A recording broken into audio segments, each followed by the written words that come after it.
வணக்கம். இன்னைக்கு நம்ம தறியிலிருந்து சூப்பரான கலர் காம்பினேஷனில் 2 saree வந்திருக்கு. இதில் டிஃப்ரெண்ட்டான ப்ளவுஸ் ஒர்க் டிசைன் கொடுத்துருக்கோம். வாங்க பார்க்கலாம். இந்த சாரியை நாங்கள் கான்ட்ராஸ்ட் சாரின்னு சொல்லுவோம். அரை வாட்டமும் நிறுத்தி தான் இந்த சாரியை நெய்யணும். இந்த பிங்க் கலருக்கு பிங்க் கலரும் ப்ளூ கலருக்கு ப்ளூ கலரும் வர்ற மாதிரி நெய்யணும்.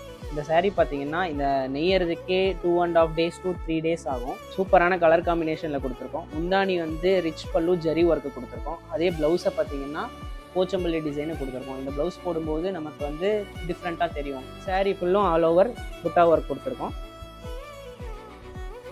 இந்த கலர் காம்பினேஷன் பார்த்தீங்கன்னா pink with pista green colour காம்பினேஷனில் கொடுத்துருக்கோம். ஆல் ஓவர் சாரீ ஃபுல் அதே மாதிரி புட்டா ஒர்க்கும் வந்துடும். போன சாரீ பார்த்தோம்ல அதே மாதிரி கலர் தான். ப்ளவுஸ்லேயே நமக்கு அதே மாதிரி ஒர்க் கொடுத்துருக்கோம். சாரீ நீங்கள் பர்ச்சேஸ் பண்ணணும்னு நினச்சா டிஸ்கிரிப்ஷனில் கொடுத்துருக்க நம்பருக்கு கான்டாக்ட் பண்ணுங்கள். தேங்க்யூ.